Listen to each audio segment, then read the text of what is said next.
Farruh Zokirovdan oq fotiha olgan, onasining orzusini amalga oshirgan va Asal Shodiyevaga atab qo'shiq kuylagan xonanda Shohruxxon 41 yoshda.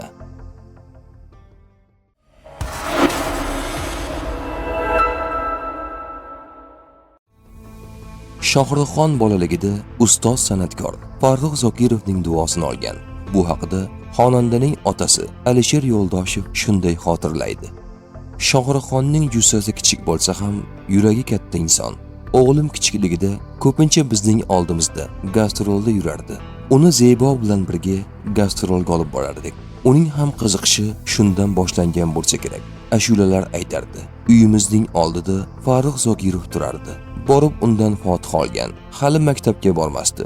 Televizorlarda ko'rib, ustoz, menga fotiha bering deb borgan. O'sha paytda Farruh Zokirov Shohruxxonga fotiha bergan. Shohruxxon 3 yoshligida ilk bor sahnaga chiqqan. Otasi Alisher Yo'ldoshev diplom himoyasi uchun spektakl namoyish qilishga kelganida Shohruxxonni ham imtihonga olib kelgan.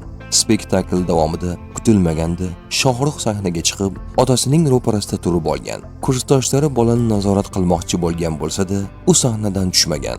Otasi esa roldan chalg'imay sahna asarini davom ettirgan. Spektakl yakunida professor Muhammadjon Rahmonov Shohruxxonning sahnadagi ishtirokini alohida ta'kidlab, sahnadagi birgina odam rolini qoyilmaqom qilib o'ynadi. Sizlarning hech biringiz undan ortiq rol ijro eta olmadingiz, deya ta'rif bergan. Bu Shohruxxonning sahnaga ilk qadam qo'ygani kuni bo'lgan. Shohruxxonga omad olib kelgan qo'shiq. Shohruxxon endi tanilayotgan vaqtlari metroda odamlar tanib qola boshlagach, oliygohga piyoda borganini eslaydi. Menga omad olib kelgan qo'shiq Armon nomli qo'shig'im bo'lgan. Klipda qo'g'irchoq obrazda chiqqanman. O'sha paytlar metroda yurardim. G'afur G'ulomdan kosmonavtlargacha metroda borib, o'qishga kirib ketardim.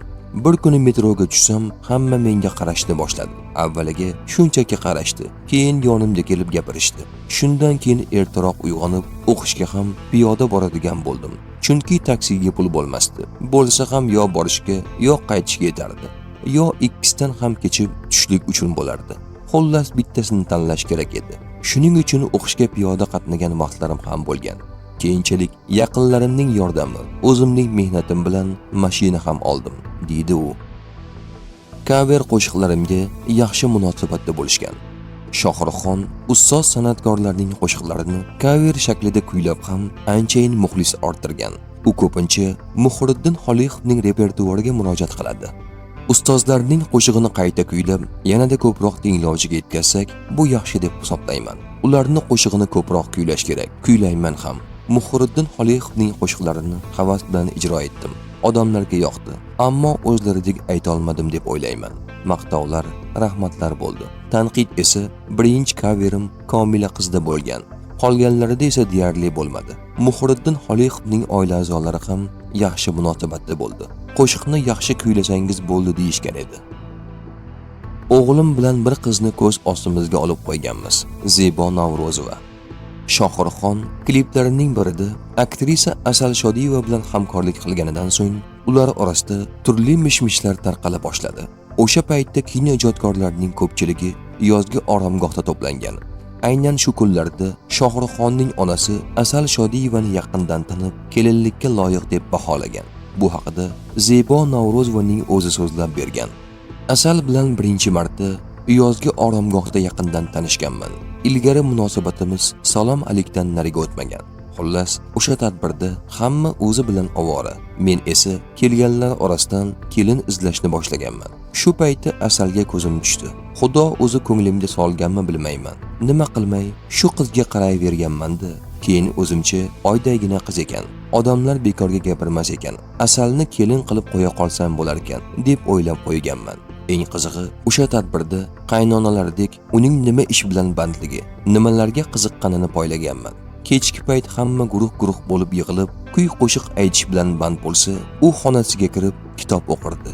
Bir zum bo'sh vaqtini behuda sarflamasligi e'tiborimni tortdi. Ana o'shandan keyin unga bo'lgan mehrim yana ham oshgan. Ertasiga o'g'limga qo'ng'iroq qilib, "Men senga zo'r qiz topdim" deganman. U esa, "Oyi, o'sha yerda ham tinch yurmang. Atrofingizda faqat artistlar-ku. Kim ekan siz topgan qiz?" deb so'radi. Men esa, "Ha, shu artistlarning ichidan topdim-da, Asal Shodiyeva" dedim. U to'satdan "Voy" dedi. O'shanda bir so'zning ohangidanoq o'g'lim allaqachon Asalga ko'ngil qo'yganini sezgandim. Men bu yerda jon kuydirib kelin izlasam-u, u hamma ishni pishitib qo'ygan ekan. Shunday qilib, bir vaqtning o'zida ikkimiz ham bir nomzodni ko'z ostimizga olib qo'yganmiz. Bir kuni qo'ng'iroq qilib, "Oyi, tayyorlanib turing, mehmonga borasiz" deya sovchilikka yubordi. Eng qizig'i esa, mening o'zim ham to'yga 10 kun qolganida belgilangan sanani eshitganman. Konsertga tayyorlanish jarayonida hammamiz yelib yugurib yuribmiz. Konsert ham keldi. Parda ochilishiga 15 daqiqa qolganda ona 5-iyun to'y, tayyorlanavering desa bo'ladimi? Endi mening ahvolimni tasavvur qilavering. Sarpo suruq deganidek to'yning o'ziga yarasha tashvishlari, yugur-yugurlari bor. Qanday ulguraman deb rosa vahima bosgan, ammo hammasi juda chiroyli o'tgan, deydi Zebo Navro'zova. Asalga atab qo'shiq kuyladim. Hammasini o'z vaqtida qilishga harakat qilaman. Yaxshi ko'rishni ham, cheklovni ham, rohatni ham. Erkinlik esa birinchi o'rinda, lekin ko'nglim bo'sh. Asal nimagadir ko'ndirib qo'ysa, keyinroq o'ylab ko'rsam bo'lar ekan deyman. Ammo men bilan yashash qiziqarli bo'lsa kerak deb o'ylayman. Ayolga har kuni va ko'p muhabbat izhor qilib turish kerak. Shunda oilada iliqlik bo'ladi. Masalan, turmush o'rtog'imga atalgan qo'shig'im ham bor.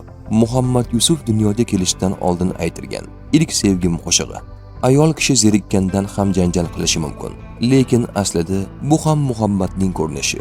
Asal ijodkor sifatida menga muxlismi yoki yo'q bilmayman, lekin men Asalning muxlisi emasman, uning oshiqiman. Boshida tanish bo'lmagan mahallarimiz bir-birimizni yoqtirmaganmiz. Men uni ko'rib, shu Asal Shodiyevami, kinodagidek emas ekan deganman. U ham meni ko'rib, "Voy, bu bo'lmaydi. Bu odamning nimasini yaxshi ko'rasizlar" degan ekan, deydi xonanda Shohruxxon. Shohruxxon hozirgi kunda 2 o'g'ilning otasi. Uning Muhammad Yusuf va Baxtiyor ismli farzandlari bor.